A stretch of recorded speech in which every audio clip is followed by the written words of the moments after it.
I'll get them all. All the other stuff. We're starting. All right.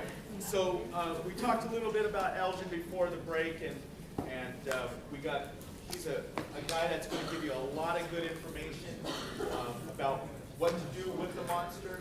And well, what are you going to talk about, Elgin? Just keep talking. Okay. I'll talk when you go. All right, and he's going to enlighten you guys with the way in his approach, how he uses the monster. I know that. All right, thank you, elgin-walker, everybody.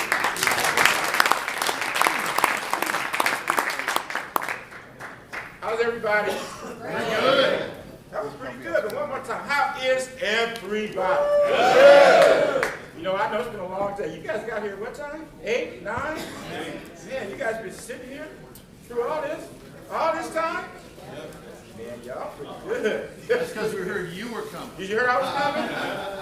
That's terrible. The room was full this morning. Yeah, okay, right. That's now that's probably true. Well, as I know, everyone knows you've been getting monster products, and everyone has different stuff in here looking at, and stuff for you guys to see, information, products, and all that for you to purchase. I know the first thing you think is, okay, so what is this guy really going to sell you? So I'm going to tell you that right now. We're going to do all this a little bit different because I am the last person up here right now, so I've only got 2 things to sell. If anybody's interested, I have 2 books. How to Keep a Positive Mindset with Challenges on the Table, Volume 1. How to Keep a Positive Mindset with Challenges on the Table, Volume 2. They're $10. I've got a few here. I don't have as many as I had before. I was blessed at a conference I went to unexpectedly, and they bought 100 of them. So that was nice. So that being said, there's nothing else. So now you can just sit up here and digest what I have to say. Listen to what I have to say. Hopefully, there'll be some value to what I have to say. By the way, if you happen to see this guy downstairs, and he had a Cadillac margarita and some chicken nachos, and if you happen to come up to him and say, "Hey, are you Elgin?" And he said, "Yeah, that was not me." that was not me. I want to put that disclaimer on here right now. That was somebody else. Okay? Now, in addition to that, you know what's really dangerous about having a speaker come at 4 o'clock? What's really dangerous about having this speaker come at 4 o'clock is when the speaker drove in from California a few hours ago. So, you know what happens when you drive and you're by yourself and you're getting ready to do a presentation and talk to people? You know what you do? You just keep changing up what you got to say. So there's no telling what's about to come out of my mouth right now. No telling what's going to come out of my mouth. One thing, though, I know everyone, if I show hands, let me ask, is there anyone here who's actually seen me speak before? Pretty good, pretty good. Is there anyone that maybe has listened or heard some of the podcasts or some of the coaching stuff? Cool, you guys still came. Wow. There's even some faces out here that I know and have seen and know from the marketplace that I work in. And thank you guys for coming and spending a little time with me as well. Real quick about myself, a couple of major things that you should know. All that stuff that they said with the introduction was really nice. But there's a couple of things that you honestly really need to know about me, which are the most important things. Number one, in November this year, I will have been married 29 years. Wow. And my wife works with me now the last 12 years. She's not here right now because somebody's got to show houses. And in addition to that, I have 3 wonderful children. All 3 of my children right now are in college. And we'll talk about why that is significant to me later on here in my talk. People ask me, do you do the monster? Do you really do the monster? Do you really do the monster? Is it true? Yes, I do the monster. No, I don't do it all the time. No, it's not the only thing I do. Yes, it works. Yes, I need to do it more. Does any of this stuff sound familiar? Yeah. Okay, yes, it's very true. I was introduced to Lee and the monster, I don't know, 3, 4, 5, whenever we kind of first started doing it. And it was funny when we met, because for those of you guys, I don't know how long some of you know Lee, but when I first met Lee, like Lee now is mellow. Oh, yeah. I mean, no. The first time when I talked to Lee basically cussed me out over the phone. All because I asked him a question about, does the monster really work or something like that? I mean, he cussed me out for a good 7 or 8 minutes. I said, hey, I'm only going to be one more MF on the phone. Right? So I've been involved in the monster now for a long time, along with other things. Yes, I've been selling real estate for the last 28 years. Selling real estate is all I do. I don't do anything else. I've been selling real estate full time since I was 23 years old. So I'm older than 23 now. I have not done, I tried part-time about 3 months. Came home one day, told my wife I quit my job. Had a decent paying job too. We'd been married about 6 months. Told her I'm about to sell real estate. And she said, well, you've been there part-time so far, you haven't gotten a check. I said, no, because I was working part-time. But I've been working full-time, I'd have a check by now. And she said, well, we got about 3 months worth of money. You better get one soon.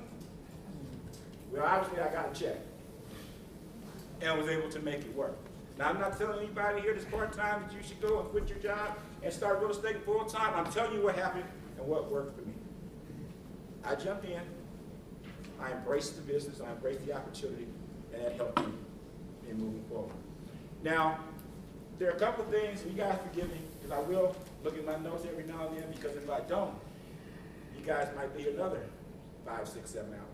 Because when you've been doing this 28 years, you can always find something to talk about, right?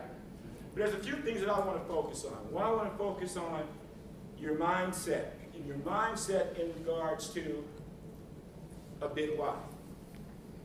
And I want to incorporate that and also talk about your conversions.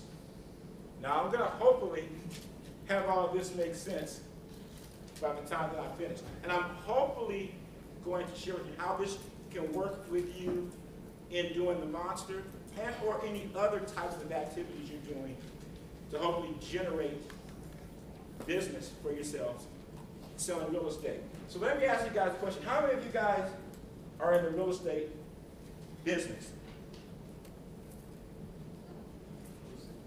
I don't think I'm in the real estate business. I'm in the lead generation business. I'm in the lead generation business. I'm in the lead generation business because of this. I don't care how much you know about real estate. You need someone that you can share your knowledge with. You need families to help. So whatever your lead generation source is, you need to get leads so that you can get what? You can get appointments. After you get appointments, then you have to hopefully meet a family, and at that particular point, that family may or may not choose to do business with you right then. But does that mean they will never do business with you in the future? No, absolutely not. See, everybody is always looking for the low-hanging fruit. There's nothing wrong with the low-hanging fruit, but you know what? The other fruit up on the tree, if you pick that fruit and you put that fruit in the kitchen, everybody remember when you're a kid, your mom had fruit or whatever, you put it in the bowl, put the bowl in the kitchen, make sure you got enough sunlight, you couldn't eat it right then, and all of a sudden the next day or two, next week or two you can eat it. See, that fruit's good too. Ask you a question. Everybody here, at some point today, eat, or at least think about eating today? Does anybody here think that you might possibly eat tomorrow? How about the day after that? The day after that. So you're going to keep eating, right? Well, it's the same thing in your business. Your business, you need leads.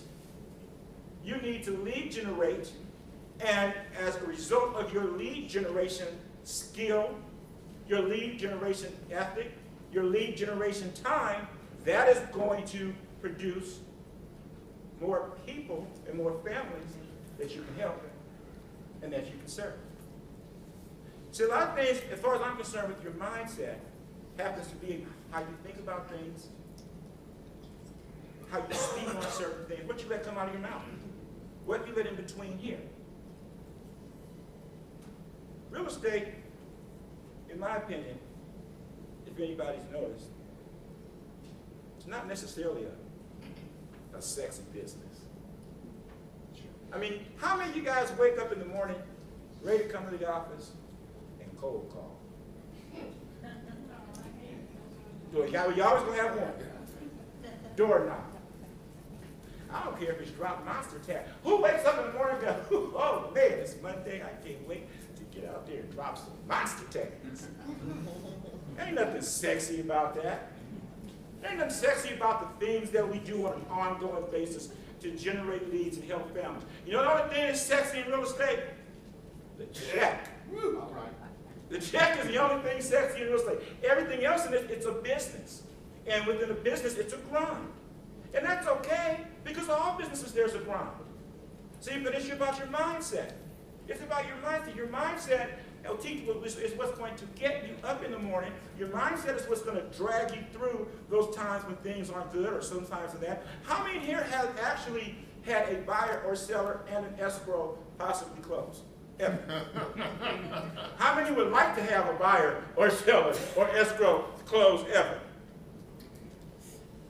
How many ebbs and flows is there during your day with just one escrow? Buyer calls, you know what, the dishwasher wasn't working. I think the seller needs to give me $5,000 back. Seller calls, that buyer said he was gonna do something and didn't lock the door after the inspection, and you owe me some money. I didn't turn my people come, and this termite guy says the house needs to be fumigated. This termite guy says there ain't nothing wrong with it. Up and down. Appraisal comes in, appraisal does come in. You're like this all day, right? And at the end of the day, you're like, whew. Just spent, just fun. What's your mindset? What is your mindset? There's some people out here that I know that do lots and lots of transactions, have done lots of transactions. So what happens in your day if you got 20, 25 of these things going like this the whole time? What is your mindset like? See, the one thing about our business is feast or famine, right? Escrows do one of two things. They close or they fall out. No matter which one they do, you need another one. If you get a check, you need another check. If you don't get a check, you really need a check. That being said, what are you telling yourself from a mindset standpoint with what you're doing? Tell you a story. I want to say it was 2000. I'll say it's 2009. I'll just make up here. 2009. I don't remember if it was 2009, 2010, or whatever. Started off the quarter for us at the time really well. And that's me, my wife, and I as a team. We call ourselves the elgin-walker team. And we make it sound like there's this huge group and a massive amount of people because perception is everything. Our team is, I look at her and she looks at me and that's it. I don't know why Keller Williams has us in this group category. But anyway, that's another story. I should be getting a different kind of medal. But that's a different story. That being said, the first quarter starts out. First quarter starts out, and for those of you, some of you might have heard this story from me because it's true and it hurts me every time I tell it. But we started out in the month of January, over 9 escrows. Over 9 escrows. For some of you, that's a lot. For some of you, it's a drop in the bucket. At the time, them 9 escrows, the way the market was going, was from a whole lot of work I've been doing in November, December, because you guys do know you don't get paid on the day you do business. You're getting paid from whatever amounts of money you're making or not making right now, and you want to know why? Look what you did 90 days ago. That'll tell you why you're not getting the deals right now.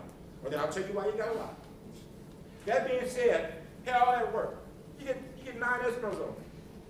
Now, I didn't relax. I felt good. I mean, 9 escrows. You know, most of them are supposed to be 30 days, some of them short sale, or whatever the case may be. From February, supposed to have about 6 or 7 of them closed. The rest of them closing about first couple of times in March. Man, I'm feeling good. Well, you know what? All of a sudden, one of them, for whatever reason, fell apart. And one escrow fall apart. You don't want to lose any, particularly if you're trying to work and deal with families. You don't want to lose the escrow. But still had 8 more. Still feeling kind of good. I don't know, next day or so, another one come fall apart. And another one. And another one. By the end of before the end of that January, all 9 fell apart. This was someone whose my business history does not necessarily lose a lot of escrows. Have prided myself in being able to close escrows, put escrows together that are going to close. Now I just went over 9. You know what? My mortgage payment was still due. My visa was still due. The car notes were still due. The kids still needed to eat. Everything went on except I had 9 escrows found. So how many of you guys in real estate right now are thinking and looking at me and go, 9 escrows, you didn't hang yourself, you didn't slit your wrist or nothing? See, it's your mindset. What do you tell yourself? See, there are certain things when I do, and I believe in affirmations. Like for me, for the last 15 years, I've been telling myself, I love and honor that God first in my life. I'm a good, honest person. I work efficiently, effectively, and with integrity. I honor my family. I keep them as a priority in my life. I list homes and sell homes consistently every month. I love selling real estate. I help families achieve their goals. I call my leads with consistency. I always ask for the appointment. I follow my schedule each and every day. 1 signed buyer or seller contract per week is my minimum standard. I love and honor that God first in my life. I'm a good, honest person. I work efficiently, effectively, and with integrity. I honor my family. I keep them as a priority in my life. I list homes and sell homes consistently every month. I love selling real estate. I help families achieve their goals. I call my leads with consistency. I always ask for the appointment. I follow my schedule each and every day. 1 signed buyer or seller contract per week is my minimum standard. Does anybody think I've said that maybe once or twice? What do you say to yourself? How do you get up off the mat? What is it that drives you to keep doing this non-sexy business? What is it that pushes you forward? What is it that makes you want to go and achieve your goals? See, that brings me into my big why. So, what is a big why, you say? So let me ask you another, show of hands. How many people here have goals? How many of you guys have a business plan with your goals? Yeah, I have fewer hands. We'll start there. If you've got goals, but you have no plan to achieve your goals, you have a wish. You got a resolution. That's the stuff you do with Z, pickle herring, black-eyed peas in my family's house. If you don't, how many, and you really don't have an excuse now, we have GPS. So we'll say we didn't have a GPS. How many of you right now would decide to go from here in Nevada and you would drive to Florida and you wouldn't have a map? You wouldn't have a GPS. You wouldn't have just get in the car, I'm going to ride. I mean, if you did that, how would you know you were there when you got there? Right? You'd have a map. You have some sort of a plan to get you where you want to go to. So for those of you that have goals, that's great. Now break that into a business plan. Get a work plan for that. Very important. Very crucial. But I'll take it a step forward, a step further with your big why. Does anybody have any idea what I mean when I say a big why? Does anybody wish to share what their big why may be? That's okay, I'll share mine. I'll share mine. My big why is this. I want my great grandchildren to be able to look back and say that my great grandfather, Elgin-Walker, did and started something for our family. See, my big why is I want to leave a legacy. That legacy is not just about money. That legacy, as I told you to mention with my kids, and a legacy of my family. My daughter who's in grad school. By the way, I know Steve said it was $75,000, but it's $65,000 fresh. Trust me, I'm writing that check. And I have twin boys that are graduating college, one in May, one in June. one from the University of Santa Cruz, the other from the University of Merced. My 3 children are the first children in my side of the family or my wife's side of the family to go to and finish college. That's what I'm talking about when I say I want to legacy. I want to begin to build something that trickles down long after I'm gone. See, that's a big why. See, that gets you off the map when 9 escrows fall. That also brings you into the office, brings you into doing your lead generation, your monsters, whatever you're doing, even if you got a couple $100,000 in the bank, or in your desk, or in your sock, or wherever you got it. Why? Because it's more important. It's more important than just that. And when you have a big why that will take you through not only good but bad, in our industry, it comes out. See, when some of the stuff when Steve was talking about building relationships, building rapport, people can feel that. People can feel that. I don't care if you're meeting these people on the internet. I don't care if you're meeting them online. I don't care how you meet them. I don't care if you're meeting them in your database. I don't care if you're meeting them with Master. Everybody wants to know how much you care before they care about how much you know, right? They want to know that you care. They want a connection. See, when I'm talking about business plans, when I do my business plan, when my wife and I do our business plan isn't about how many transactions we close. In my business plan right now, it doesn't say how many volumes of real estate I'm going to sell or sold. What it says is how many families have we helped. Our board says how many families have moved in. How many families, homes have we sold? How many families are pending right now? That's what we say. Everything with us is more about the family. Why? Because it gives me more of a connection to remember that they're not just a number. That they are someone just like me. That I don't want to be treated like a number. So when you're out doing the monster, or whatever the lead you're doing, remember that when you're talking to people, you want to make a connection with people, you make people feel. You make them feel that you care about them and their problems and their situations and their issues. You don't walk in on a presentation and tell them, I'm #1 agent in this and this and that, and I'm a multi-million-dollar producer, and I'm, first of all, not only do they not care, they don't know what any of that stuff means. They've interviewed 3 agents, and all 3 agents have told them they were the #1 agent in the area. I mean, well, dang, everybody can't be #1. That means somebody's lying. Right now, they're trying to figure out which one y'all lying. Right? Your connection has to be what you can do to help service and can help move that family forward.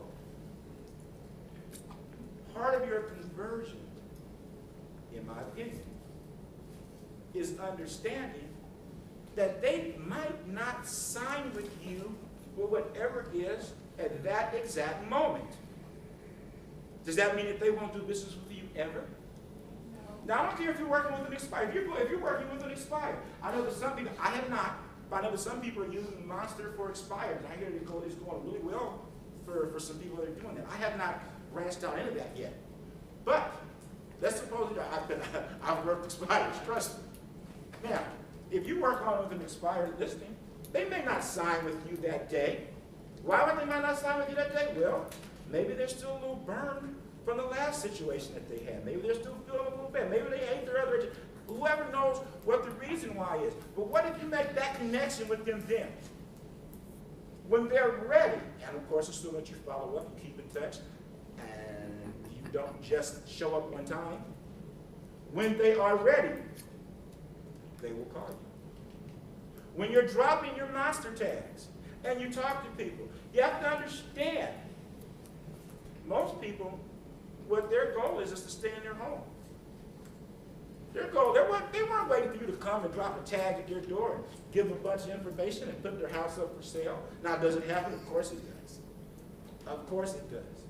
But does it happen like that all the time? No. The majority of people are looking for some type of reason, some type of something that is going to help them save their home. Something that's going to keep them there. Or they're in denial. Whatever the case may be, they're not necessarily going to automatically list with you. I will tell you that from myself and dropping tags and following up with people that's in the system, that these people will come back and they will list with you. When they come back and list with you, they're not talking to anybody else. And not only not talking to anybody else, you're not coming over with your eyeglass. You're not doing flip charts, and you're not doing all this stuff. And I'm the greatest, blah, blah, blah, blah. That's not part of the equation. At this particular point, they understand that they need help, and they feel that you are the person that can help them solve that problem. I'll tell you another myth right now. Here's the biggest myth, at least in the areas that I work in California.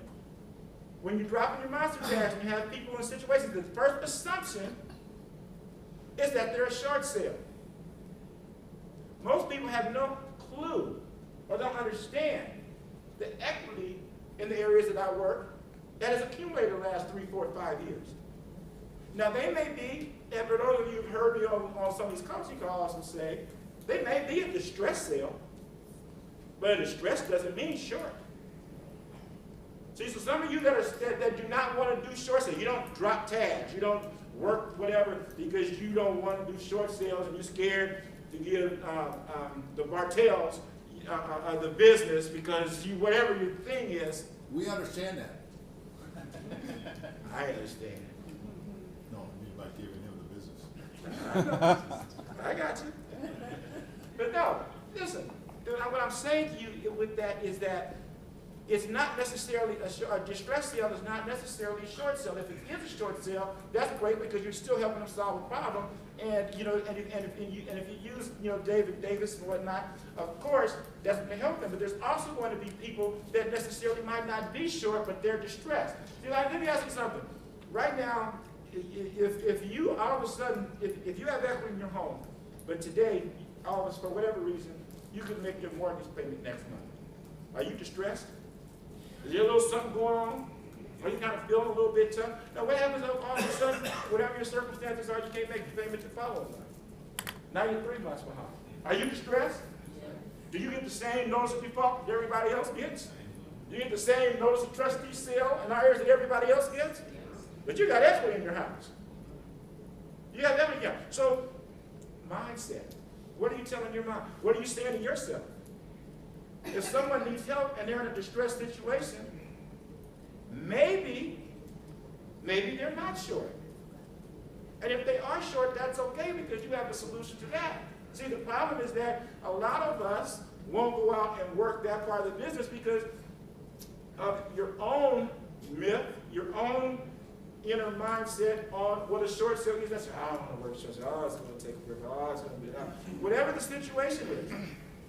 I know that some of you were sitting when you were listening to Steve talk, and he was talking about, the commissions, and you worried about getting your commissions, and you worried about whether you're going to get 1, 2, 3, 4, 5, 6%, whatever it is that you're charging. You want to have a little better control of that? Get more short sales. They're paying 6%. Yeah, so, and as the young lady said, and 8. So if that's your major concern, would you rather get 6% if it takes a little bit longer time, if that's part of whatever your business model is? And I don't care what your business model is. I don't care if it's 1%, I don't care if it's 6%, it doesn't matter. In 28 years, I've seen people sell them at 1%, I've seen people sell them at 8%.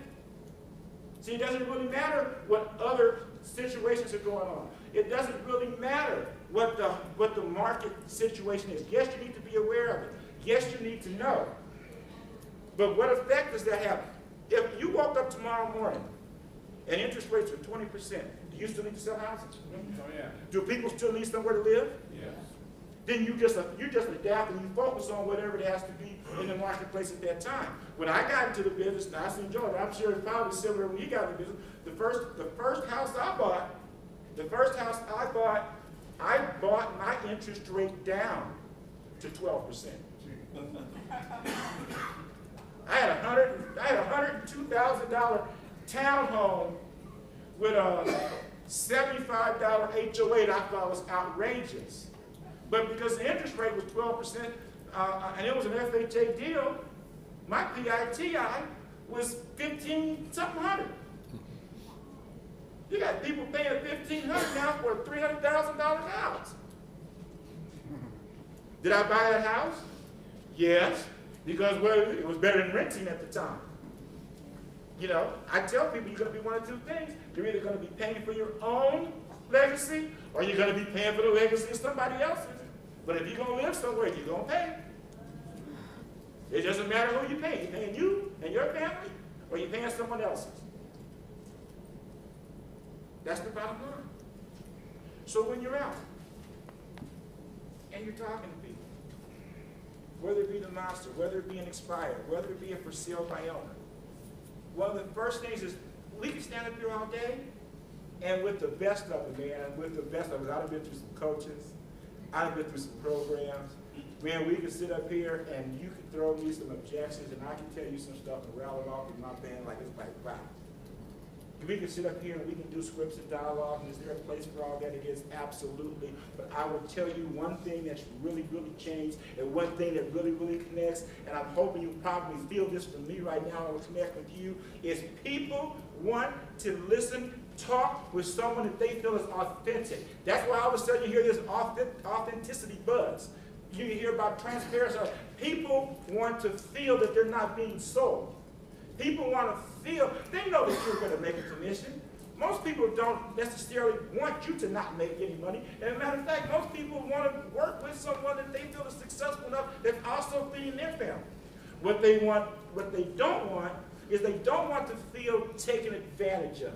They don't want to feel like they're a number. I mean, you go to the doctor, you know the doctor got a whole bunch of other patients. You know the doctor's seeing a whole bunch of other people. But what you want is you want the doctor to make you feel like at that particular moment, whatever's going on with you is the most important thing to that doctor, and the doctor's working on you. Well, that's the same thing that your customers feel. They know you have other customers. I hear people all the time say, I don't want to tell them I got a day off. Why not? They got a day off. I don't want to tell them I don't work open houses. And I'm talking about myself. Well, why not? Somebody asked me, do you work open houses? On a listing presentation, no, I don't, Mr. Seller. Can I tell you why? Sure. Because I work all day, every day, as long as it takes, Monday through Friday, and appointment only on Saturday to get your home sold. I don't need to work Sunday. I mean, the Lord took off Sunday. It looked like I can get a day off, right? I don't care what it is. I don't care what it is that you do. You don't do. You control your business. And people will respect that. Now, has there ever been anybody that's told me, well, if you don't do an open house on Sundays, we don't want to list with you? You have to make a decision. And there's nothing wrong with whatever your decision is. If you decide that you want to take that seller and you're going to sit open houses and whatever the case may be, there's nothing wrong with that. There's also nothing wrong with saying no and understand that there will be somebody else that's going to come along that'll fit your business model. See, I learned a long time ago that I'm not going to sell a quadrillion houses every year. I also don't need to sell a quadrillion houses every year. I need to help X amount of families every year based upon what my business plan is for what I'm trying to establish with my legacy. And that's going to be different from each and every individual here. And whatever that answer is to you, that's all that matters. One thing I'll tell you, in this business when we talk about lead generation, in my opinion, you should have different revenue streams. When I say different revenue streams, I mean you really need, in my opinion, to have at least 3 sources. When I say 3 sources, meaning this, you shouldn't necessarily do 100% of nothing. You understand what I'm saying? In other words, I'm saying you don't want to just do 100% monster. You don't want to just do 100% cold calling. You don't want to just do 100% door knocking. You don't want to just do that. You need to have 3 sources of your lead generation for nothing else, for your own psyche and to keep it a little bit exciting. But you want to have it, in my opinion, at least 3. I use the number of 3 because I personally have not found myself able to be successful doing 5, 6, 7, 8, 9, 10. 3 kind of works pretty well because again, I don't need a quadrillion deals, right? Now, if you need a quadrillion deals, well, you might have to up the ante a little bit. 3 good sources, and the monster is one of those sources for me. So that being said, how long have I been up here? I've been up here. Wow. You guys know that right now. I don't know why we did this today. Today's the final quarter. I need to find out right now if Oklahoma is beaten. They losing? Oh, okay. I'm like, woo! And you know, and that spread, that North Carolina spread. I don't know about y'all. I'm basketball.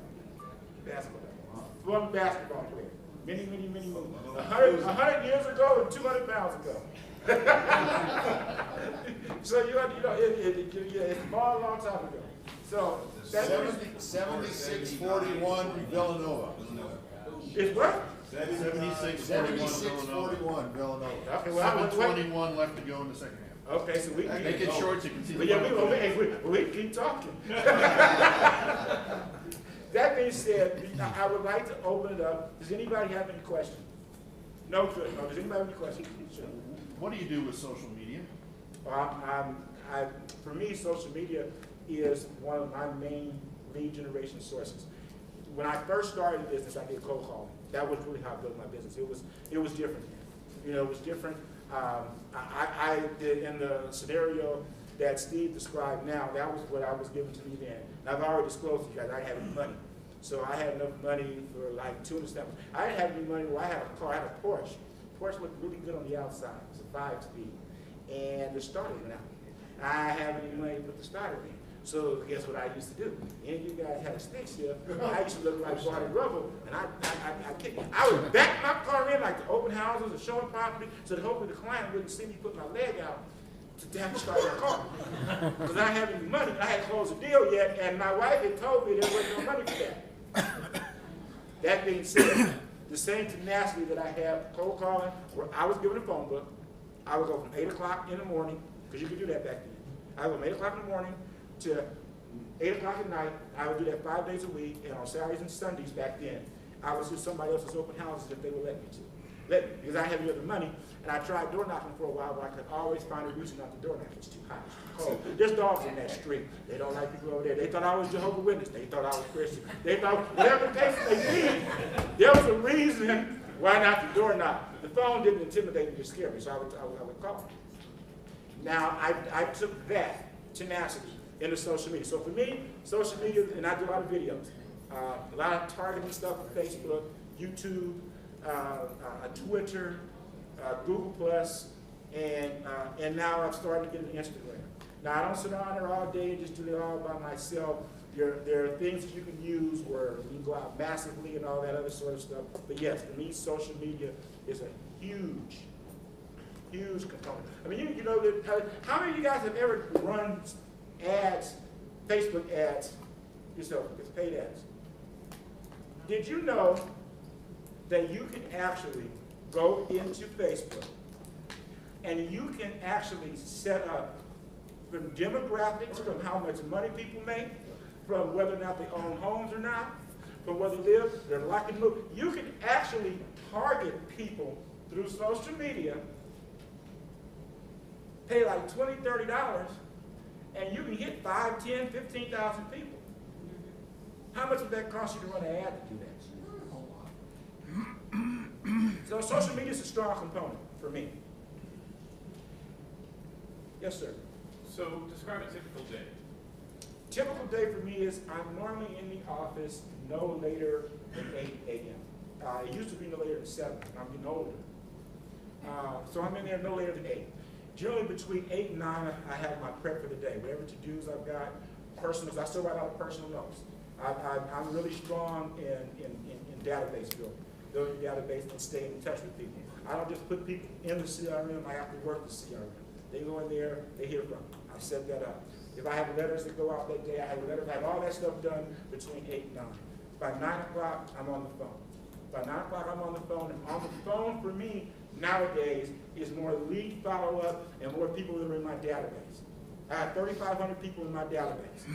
So I'm touching them beside the normal stuff that people do, but I'm also touching them and speaking with them and doing it. I do that from 9 to 11.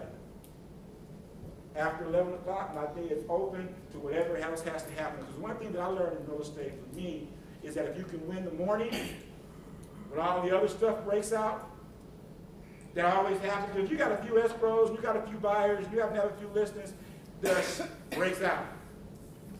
But see, for me, it breaks out after I'm done with my lead generation, because my lead generation is the most important part of my business. If I don't get anything else done that day, I will get my lead generation done. And then when everything else, when all hell breaks loose, I've gotten that part of the day done. That's my typical day. Now, when I'm doing monsters, what I do right now is when I'll do monsters, I will do them on Mondays and Tuesdays. I do them on Mondays and Tuesdays, and I will go 11, no later than 1 o'clock. And I set up my appointments so that I'll go out on Wednesdays and Thursdays. I don't want to go out on Friday or the weekend. And I don't, this is just me, this is my business plan. I don't put tags out later on in the week, because I found for myself that when I would go out to meet the people on Wednesday or Thursday, even though their appointment was set, that my actual time of being able to speak to people, they weren't there, they would open the door, there were more challenges for me. So I just do it those 2 days, and then the following 2 days after that is when I go out with the plan. Now, I'm not nearly as consistent with the monster right now as I have been in the past. So I will tell you that your listing inventory gets a little bit more, you out there. Well, here's one thing I'll tell you about monster marketing, is that if you're not busy right now, and if you all of a sudden said today, I'm going to start doing 50 monster tags a day, I hope you're a person that likes to be busy. Because you're already busy. You're already, people are going to call you, people are going to set up appointments, and all that kind of stuff, and then you have to be prepared to follow up. Yes, ma'am. For the night one, are those good contacts, is that for your past contacts, your prior clients, I mean, or? My prior contacts would be a priority, and I also, if you guys haven't done this, particularly if you've been in this for a minute, you should have, because every business, every client's not the same. There's some clients you get multiple transactions from, there's some clients that, whatever. So I have a top 20, I have a top 50, and I have a top 100. So I spend more time, I spend more marketing, I'll do more things for my top 20. My top 20, for no reason at all, they might get a $50 Morton's gift certificate. They might get, a bottle of Hennessy if they're drinkers like me. They might get something like that. The people that are in my top 100, they might get a Starbucks card. They may get something else, but they're going to get something else. So it's a different level of what I do. So I will prioritize that. Well, so you find calling them between 9, this is my quandary as far as trying to figure out a schedule. So is, do you find that calling them between like 9 and 11, you're able to reach them, or I mean, if they're working, I know a lot of, especially the men, I guess, especially the men, they're focused at their work and they don't want to deal with other things. Women tend to be a little bit more, oh yeah, hi, how are you? So I just wondered what your experience is with that. Well, that comes into the whole mindset. See, right now your mindset is telling you that they don't want to necessarily talk or hear or be bothered at that particular point. See, my mindset is that I'm calling you, but I don't really want to talk to you either. And I want you to know that I'm thinking about you, so that when you're ready to do something and it's important for you, you think of me first. So it's not necessarily that I have to sit there and talk with you and have this major conversation, but if it's no more than I've left you a voicemail, work, whatever, and it doesn't be long. Hey, this is Elgin, I was thinking about you, blah, blah, blah, man, Villanova just beat the crap out of Syracuse. Were they in your bracket? I mean, whatever it is, it doesn't matter, just so they hear from me. And most often with me, depending upon where they fall in that category, 20, 50, 100, is whether or not it'll be a real estate type of a message I'll leave. Because they're going to get other real estate messages from me, but when I just want them to hear my voice. If I happen to, let's say they haven't answered the phone, because now I've already shared with you my mindset. My mindset is I'm trying to get through X amount of people this time. I don't want to spend a lot of time. So if you were answering the phone, oh hey Elgin, how you doing? Hey, how are you? Listen, I only have a couple of minutes. I know you're real busy too. Just want to reach out and say hello, see how things are going, how the kids are, everything going okay? Is anything you need from me? Great. Hey, you know I'm here. If anybody you know happens to need to buy or sell some real estate, you know somebody, please. I always appreciate all the referrals you're going to get over the years. All right? Great. Have a great day. I'm on to the next. I'm not at that particular point in time to have a whole conversation either. Yeah, we'll think. That was also my question, just that, I just wanted to know, what do you do if nobody answers the phone? You just leave a message? Yes. Voicemail? Yeah, I leave But you messages. never call them at night, you know? Yeah, like well, when see, you know yeah, that well, they're it- at home? Well, it depends upon what your business model is. If your business model is that you want to call and you want to talk to people in the evening, nothing wrong with that. Nothing wrong with that at all. Now, see, me, I don't want to work 8, 9 o'clock in the evening anymore. So, you have to remember this. If you don't want to work at 8 or 9 o'clock in the evening, then don't be calling people 8 o'clock in the evening. Yeah. Because look for more people that'll talk to you at 2 or 3 o'clock in the afternoon. Yeah. There's people who do business with you then, or you need some good work. But where you have maybe one night a week or something, whatever your business model is, that you call them at night, talk to them, and follow up with them, whatever works. There's no wrong answer to that. It's because most of the time, especially in California, from 9 to 11, everybody's working. Sure. And that's a good thing, right? So yeah, it's a good thing. So actually, you just want to leave a voicemail. Yes. Now, okay. Now let's flip the script. This is somebody that you're knowing, for whatever reason you've talked to, you've got a plan, they've told you they want to sell their house, and they want their house on the market in the next 30 days. Well, I might call 4 times a day. At that particular point, you know what I'm saying? Low-hanging fruit. They're already at that particular point. It's time to eat, right?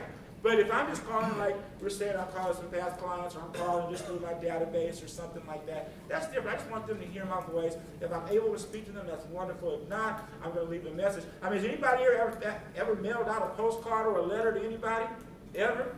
You mail it, you don't know whether they open it or not. You don't know whether they're not. So you leave a voicemail. They already know you. They say, hey, it's Elgin to call. He called again. So What CRM do you use? I'm still using, as we speak right now, I'm still using Top Producer. Yeah. I'm looking at some others, but I've been using Top Producer for a long, long time, and I have not, I don't know, I feel like learning that I know. else. I got old. I don't want to learn that else. So as we speak right now, that's what I'm using. I also have the KW one, but I use Top Producer. Great. Yes. How many times do you call your past clients?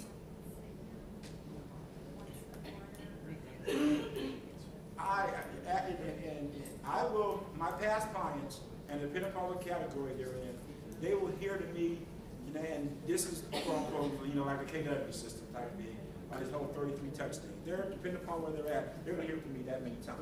Now, I'm not going to call them that many times. The calling is going to be one time. I'm hoping to speak to them on the phone once a month if I can. And if I can, I do want to. Does anybody remember the old Diet Coke and Diet Pepsi theory? You think about this. If you happen to go and order at a restaurant and you order Diet Coke, and they say, we don't have Diet Coke, then generally most people will say, we have Diet Pepsi. And if they say they don't have Diet Pepsi, you don't then go, you got Diet 7-Up, you got Diet Root Beer, people only have in their mind 2 things on one particular category. I want to be one of the 2 people that you think of in real estate at the time you're ready to make a decision. Because if there's only 2 people, then at that particular point, it's just me and whomever that other person is.